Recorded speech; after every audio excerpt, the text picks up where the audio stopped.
ಓಂ ಸಾಯಿರಾಮ್. ನನ್ನ ಮುದ್ದಿನ ಮಗುವೆ, ನಿನ್ನ ತಾಳ್ಮೆಗಿರುವ ಶಕ್ತಿಯನ್ನು ನೀನು ಗಮನಿಸಿರುವೆಯೇ? ನಿನ್ನ ತಾಳ್ಮೆ ಮತ್ತು ನಂಬಿಕೆ ನಿನ್ನ ಕಷ್ಟಗಳನ್ನು ಸೋಲಿಸುವ ಮಹಾಶಕ್ತಿಗಳು. ಎಲ್ಲರಿಗೂ ಬೇಕಾಗಿರುವುದು ಪ್ರೀತಿ. ತನ್ನವರು ಎಂದು ಹೇಳಿಕೊಳ್ಳಲು ಜನರಿರಬೇಕೆನ್ನುವ ಉದ್ದೇಶದಿಂದಲೇ ಸಂಬಂಧಗಳು ಬೆಳೆಯುತ್ತವೆ. ಸಂಬಂಧಗಳನ್ನು ಬೆಳೆಸಿಕೊಳ್ಳಲು, ನಿಜವಾದ ಪ್ರೀತಿಯನ್ನು ತೋರಿಸಲು ಒಮ್ಮೆಯಲ್ಲ, ಹಲವಾರು ಬಾರಿ ಕ್ಷಮಿಸಬೇಕಾಗುತ್ತದೆ ಮತ್ತು ಕ್ಷಮೆಯನ್ನು ಕೇಳಬೇಕಾಗುತ್ತದೆ.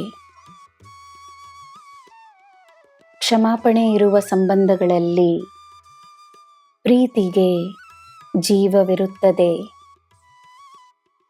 ಪ್ರೀತಿ ನೆಲೆಸಿರುವ ಹೃದಯದಲ್ಲಿ ಈ ಸಾಯಿಗೆ ಸ್ಥಾನವಿರುತ್ತದೆ.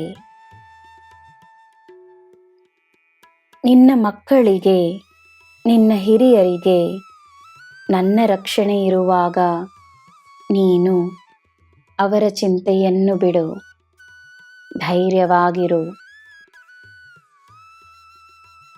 ನಕಾರಾತ್ಮಕ ಆಲೋಚನೆಗಳು ನಿನ್ನನ್ನು ನಿನ್ನಿಂದಲೇ ದೂರ ಮಾಡುತ್ತವೆ.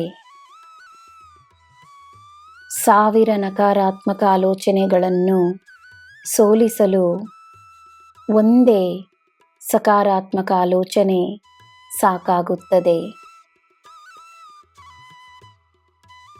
ಒಳ್ಳೆಯದಕ್ಕೆ ಮಾತ್ರವೇ ಗೆಲುವೆಂದು ನಂಬು. ನಿನ್ನ ಮಾತುಗಳಿಗೆ ಜನರ ಗಮನವಿರುತ್ತದೆ. ನಿನ್ನ ಎಲ್ಲ ಕಾರ್ಯಗಳು ತಡೆಯಿಲ್ಲದೆ ಪೂರ್ಣಗೊಳ್ಳುತ್ತವೆ. ನನ್ನ ಮಗುವೆ, ನಿನಗೆ ನನ್ನ ಪವಾಡಗಳ ಅನುಭವವಾಗುತ್ತದೆ. ನನ್ನ ಮಾತನ್ನು ದೃಢವಾಗಿ ನಂಬು. ನಿನಗೆ ಎಲ್ಲ ಶುಭವೇ. ಜೈ ಸಾಯಿರಾಮ್.